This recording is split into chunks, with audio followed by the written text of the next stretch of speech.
구약 성경을 크게 나누면 큰 사건 두 가지를 들으면 하나는 출애굽 사건이고요. 하나는 포로기 사건이에요. 포로기 사건은 지금부터 한 2500년, 2600년 전쯤에 유다 왕국이 완전히 멸망해서 바벨론에 포로로 잡혀갔다가 돌아온 거예요. 그 사건이 시간적으로는 한 70년 정도 기간인데, 기간이 중요한 것이 아니라 그 사건을 통해서 이스라엘의 관습, 전통, 신앙, 문화 모든 것들이 무치하게 많이 바뀌었어요. 굉장한 전환점이 되었습니다. 욥기라는 이 책도 이스라엘 사람들이 포로로 잡혀갔다가 돌아온 다음에 생긴 책이에요. 그러니까 한 2500년쯤 전에 기록된 책인데, 그 당시엔 이런 것이 상식이었습니다. 세상은 어떠냐? 세상은 착하고 좋은 사람이 복을 받는 거야. 행복하고 여유 있게 편안하게 살고, 몸이 아프거나 가난에 찌들거나 병들었거나 집안에 우환이 있으면 뭔가 하나님 앞에 죄를 지어서 벌을 받는 거야. 우리 요즘에 인과응보 같은 거죠. 그런 것이 오랫동안 이스라엘의 상식이었습니다. 그런데 포로기를 지나면서 사람들의 생각이 굉장히 많이 바뀌게 됐어요. 오랫동안 관찰해 보니까 어떤 사람들은 물론 착하고 하나님 앞에 신실한 사람이 잘 살기도 하는데, 어떤 사람은 정말 욕심 많고 정말 이기적이고 하나님 뜻대로 살지 않는데도 너무 똥똥거리고 장수하면서 자사손손 잘 사는 사람이 있고요. 어떤 사람은 정말 양심적이고 착하고 진실하고 정직하고 하나님 말씀대로 살려고 노력하는데 너무 못 사는 거예요.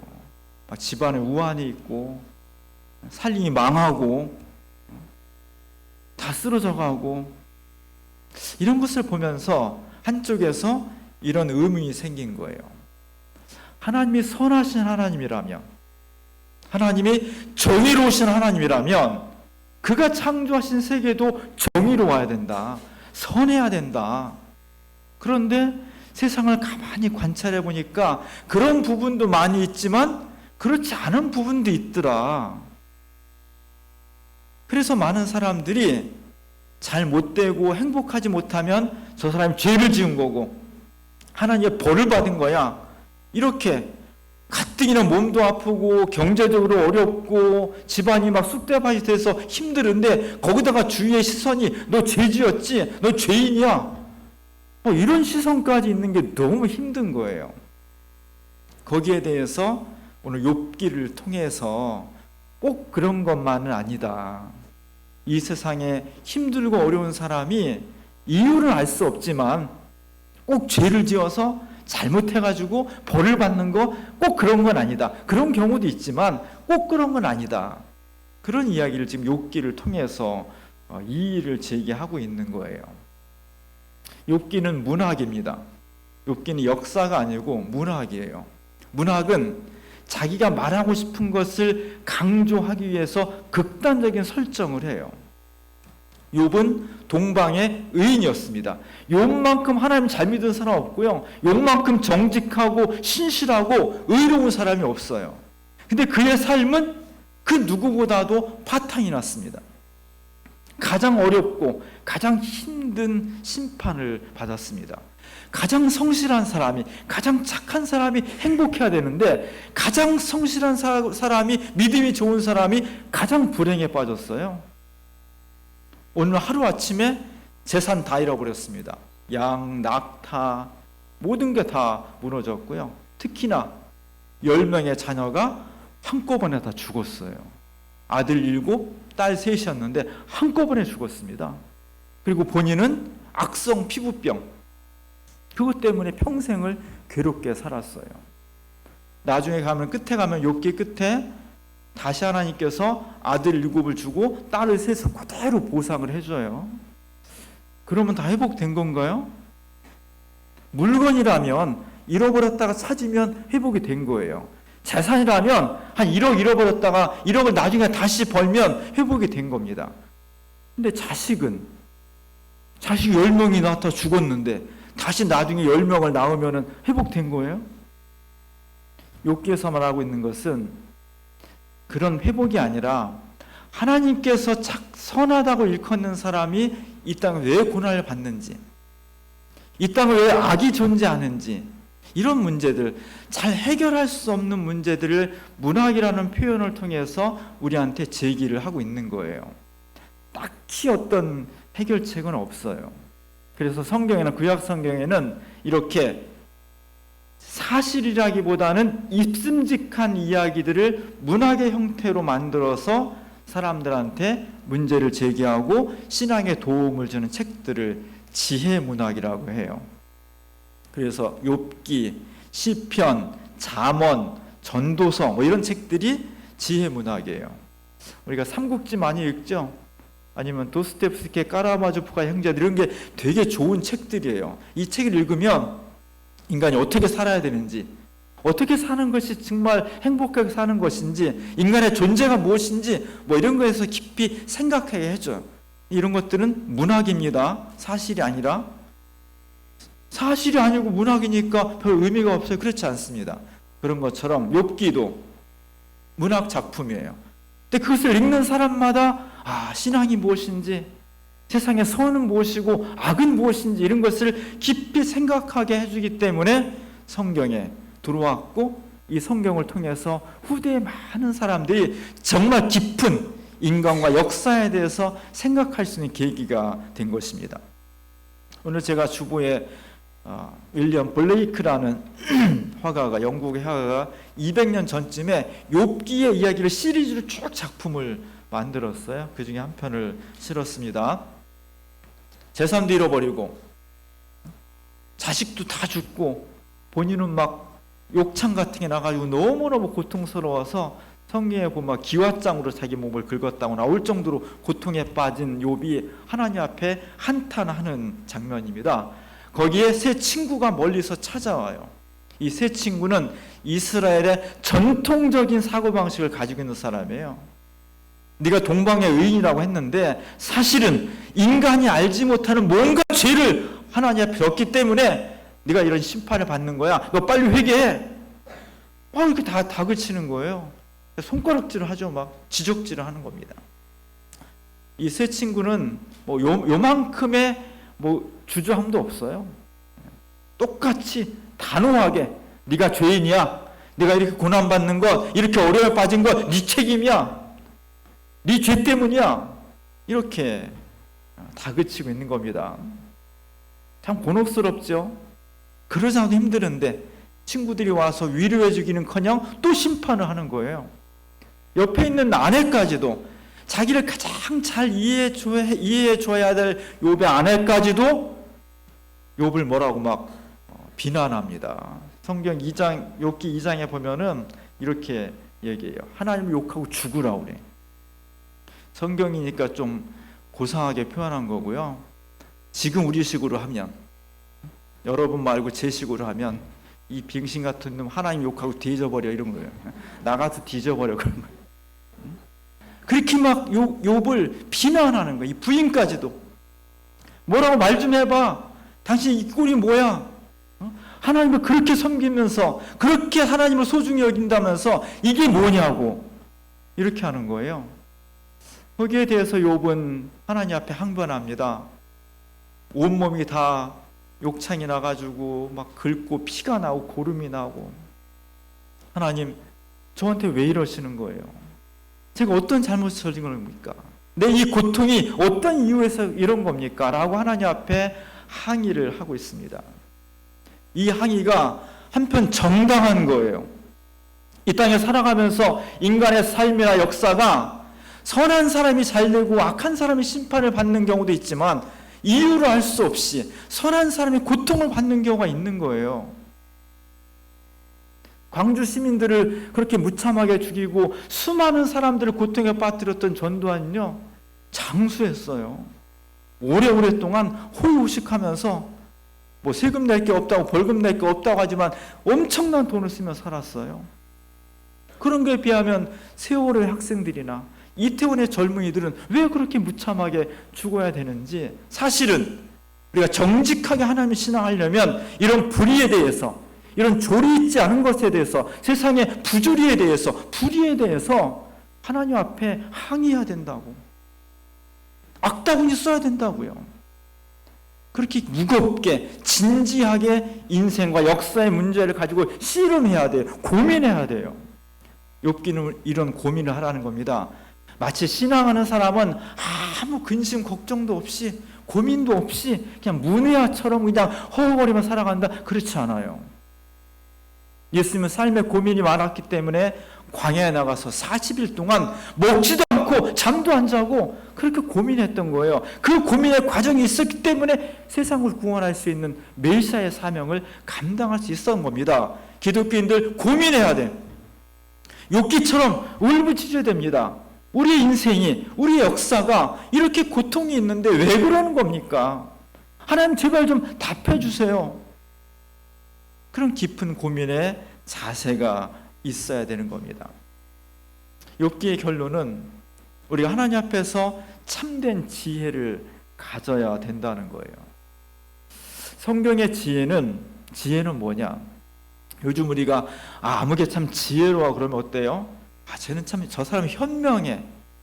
어떤 어려운 문제에 닥쳤을 때 임기응변을 잘해서 원만하게 잘 해결해. 다방면으로 많은 지식과 인간관계를 가지고 있어서 어려운 일을 굉장히 잘 극복해 나가 지혜로운 사람이야. 이렇게 말하죠.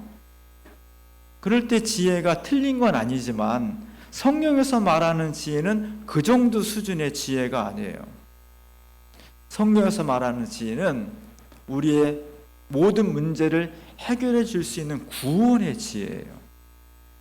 이렇게 세상이 어려운데, 이렇게 고민이 많은데, 이렇게 불의가 많은데, 이런 사회와 인생 구조 속에서 우리를 구원해 줄 지혜, 단지 지식이 많고 현명한 정도가 아니라 내 삶과 역사의 모순을 꿰뚫어내면서 우리를 해결해 줄 수 있고 구원해 줄 수 있는 것, 그것을 성경은 지혜라고 말을 합니다. 너무나 소중한 거죠. 그래서 오늘 본문에서는 지혜가 얼마나 소중하냐, 금이나 은이나 수정이나 진주나 벽옥이나 산호, 이런 것보다도 훨씬 더 지혜가 소중하다는 거예요. 금, 은, 산호, 진주, 2500년 전쯤에 이거는요 가장 소중한 보물이었어요. 자연산 보물이에요. 요즘으로 말하면 엄청난 양의 다이아몬드나 아니면 고가의 주식이나 이런 게 되겠죠. 근데 왜 다이아몬드 얘기는 안 나왔겠어요? 그 당시엔 그런 보석이 없었으니까, 그걸 채굴해가지고 가공할 실력이 없었으니까 그 당시에 알 수 있는 모든 보석을 다 나열한 거예요. 그것들보다도 지혜가 더 소중하다는 거예요. 왜냐하면 보석은 우리 인생의 문제에 경제적인 문제를 해결해 줄 수 있습니다.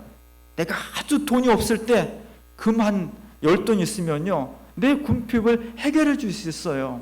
그러나 인생은 경제 문제가 중요하지만 경제 문제가 인생의 전부는 아니에요. 지혜는 경제 문제뿐만 아니라 건강 문제, 자녀 교육의 문제, 사업의 문제, 인간의 삶의 문제, 죽음의 문제, 영원한 생명의 문제, 이 모든 것을 다 포괄해서 우리를 고통과 아픔으로부터 구원해 줄 수 있는 존재, 구원의 지혜가 훨씬 더 소중한 것입니다. 이 지혜가 어디 있겠냐는 거예요. 이런 지혜를 찾고 싶겠죠? 그래서 많은 사람들이 지혜를 찾고 있습니다. 오늘 본문에서 욥기는 이렇게 말하고 있는 거예요. 그 소중한 지혜를 찾아봤다는 거예요. 땅 끝까지 찾아봤다는 겁니다. 땅 끝까지 찾아봤는데 없다는 거예요. 저 산꼭대기까지 만년설을 치고 막 올라가서 보는데 지혜가 안 보이더라는 거예요. 옛날 사람들은 깊은 물, 특히 바다같이 저 끝을 알 수 없는 심연, 저 속에는 뭔가 신비하고 두렵고 인간이 알 수 없는 뭔가가 있다고 생각을 했어요. 지혜가 거기 있을까? 땅 끝에 찾아봐도 없고 산꼭대기에 올라가서 찾아봐도 없는데, 그렇다면 지혜가 저 깊은 물 속에 있을까? 없다는 거예요. 땅 끝에 가도 없고 산 꼭대기에 올라가도 없고 저 깊은 바닷속 태평양 10,000m 깊이 속에 들어가도 거기서 찾아봐도 지혜가 없다는 거예요. 그래서 12절 14절 이렇게 기록하고 있습니다. 지혜는 어디서 얻으며 명철이 있는 곳은 어디인고 그 길을 사람이 알지 못하나니 사람 사는 땅에서는 찾을 수 없구나. 깊은 물이 이르기를 내 속에 있지 아니하다 하며 바다가 이르기를 나와 함께 있지 아니하다 하느니라. 바닷속에도 없고 땅 끝에도 없고 산 꼭대기도 없고 인간이 찾아갈 수 있는 모든 곳을 다 샅샅이 뒤져도 금은보다 소중한 지혜가 없다는 거예요. 그럼 어디에 있느냐? 정말 우리가 나를 나를 힘들게 하고 이 세계를 고통스럽게 하는 이곳으로부터 우리를 자유롭게 하고 해방시키고 구원할 수 있는 지혜는 어디에 있는 거냐? 오늘 말씀은 28절에 있습니다. 다 같이 한번 읽어보겠습니다. 보라, 주를 경외함이 지혜, 악을 떠남이 명철이니라. 지혜가 어디 있다고요? 주님을 경외하는 곳에. 우리가 주님을 경외하면 우리의 모든 것을 구원할 수 있는 지혜가 우리한테 온다는 것입니다. 하나님을 경외하는 것, 주님을 내 삶의 중심에 모시고 살아가는 것, 그것이 진짜 지혜라는 거예요. 공부 좀 못했어도 다른 거 많은 거 가지고 있지 못해도 내가 정말 주님을 경외하는 믿음이 있다면 그 사람이 어떤 삶의 상황에서도 구원받을 수 있는 지혜를 가지고 있다는 겁니다. 그런 사람이 악을 멀리할 수 있는 거예요. 선과 악은 빛과 어둠과 같습니다. 여러분이 교회에 들어올 때나 밖에 나갔다가 집에 들어올 때 제일 먼저 뭘 켜요? 스위치로 불을 켜죠.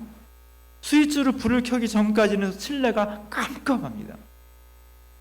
그러나 불을 켜는 순간, 전등에 불이 들어오는 순간 어둠은 자동적으로 물러가게 되어 있어요.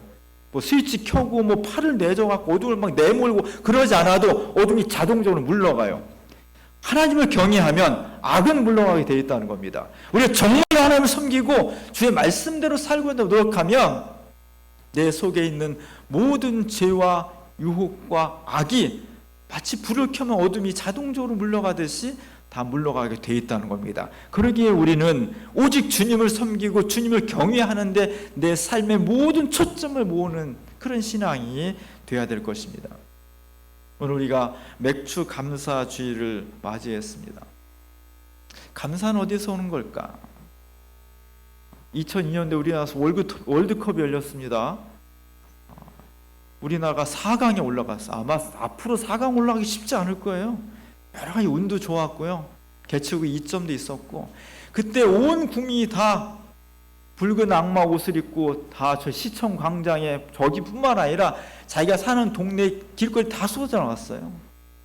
막 노래하고 차들 경적 울리고 붙들고 안고 춤추고 난리가 났었어요.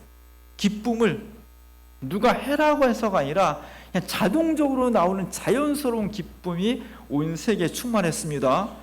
그놈의 축구가 뭔데 공 한번 동그란 거 잘 찼다고 그냥 온 세계가 바깥 뒤집혔었어요. 그런 기쁨, 그런 감사를 어떻게 만들어낼 수 있을까? 저 사람 신앙이 좋다, 내 신앙이 어떤지를 측정할 수 있는 바로미터는 감사예요. 내 삶에서 감사가 자연스럽게 기쁨으로 나오는 사람은 조금 모자란 게 있어도 신앙이 좋은 사람이에요. 내가 아무리 신앙이 좋다고 해도 감사는 메마르고 맨날 불평불만만 쏟아내는 사람은 그는 신앙에 큰 결격 사유가 있는 거예요. 참 감사는 조건이 없어도, 내게 좋은 조건이 아니어도 감사하는 게 진짜 감사합니다. 우리가 사랑하는 배우자를 만날 때 멋있고 학벌 좋고 직장 탄탄하고 집안 빵빵하고 그런 사람을 그건 조건을 보고서 배우자를 선택한다면 참 사랑은 아닌 거예요. 만약에 그러다가 건강이 나빠지거나 직장이 안 되거나 그러면 그 사랑은 사그러져 버려요.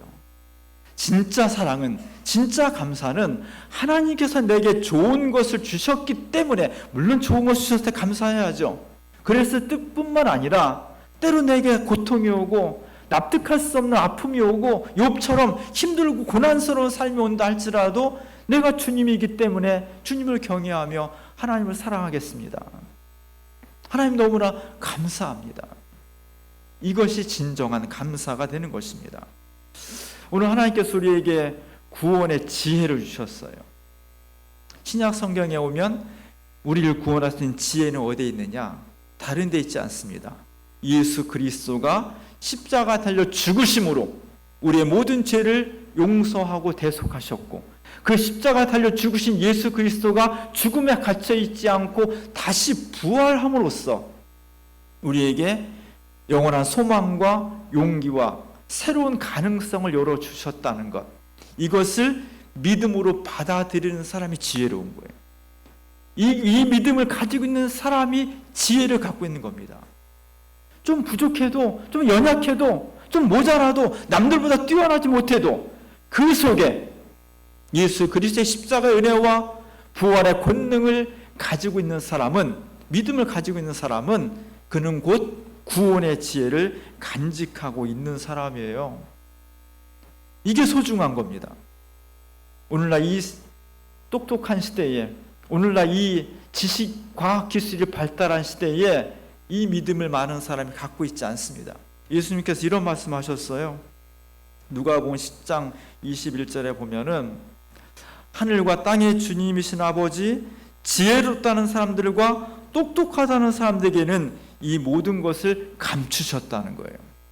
아, 저 사람은 정말 공부 잘하고, 저 사람은 정말 자수성가 있고, 저 사람은 정말 스마트해, 아주 똑똑해, 말도 잘하고 똑부러져. 그런 사람들한테는 이 구원의 지혜를 감추셨다는 거예요. 오히려 다른 사람들 별로 인정을 못 받고 사회에서 소외되고 별로 똑똑하다는 소리 못 듣는 사람들이 예수를 믿는 은혜를 받았다는 겁니다. 오늘날 많은 사람들이 왜 예수를 못 믿냐? 왜 이 구원의 지혜를 갖지 못하냐? 지식이 너무 많이 발달했기 때문이에요. 100년 전에 비해서 지금 현대인들은 어마어마한 지식과 능력을 가지고 있습니다. 그래서 자신이 이 세계를 지배하고 있다고 생각하고 자신이 나를 스스로 구원할 수 있다고 생각을 해요. 그러니까 예수를 안 믿는 거예요. 그것이 결과적으로는 똑똑하고 지혜롭다고 하는 사람들에게 구원의 지혜를 가리게 되는 겁니다. 우리가 그런 어리석은 사람들이 되지 않기를 바랍니다. 우리가 정말로 하나님 앞에서 감사하는 것은 우리가 부족하고 우리가 좀 모자라도 우리가 똑똑하지 못해도 하나님께서 예수 그리스도의 십자가의 복음과 부활의 권능을 믿음으로 받아들일 수 있도록 우리에게 은혜를 베풀어 주신 거예요. 우리가 그 구원의 지혜를 가지고 있는 겁니다. 오늘 욥기가 여러 가지 이야기를 간직하고 있지만 핵심은 뭐냐면 이 세상이 때로 부조리하고 부정한 면이 있지만 하나님께서 역사를 주관하시며 우리의 인생 속에 구원의 길을 제시해 주셨다는 것입니다.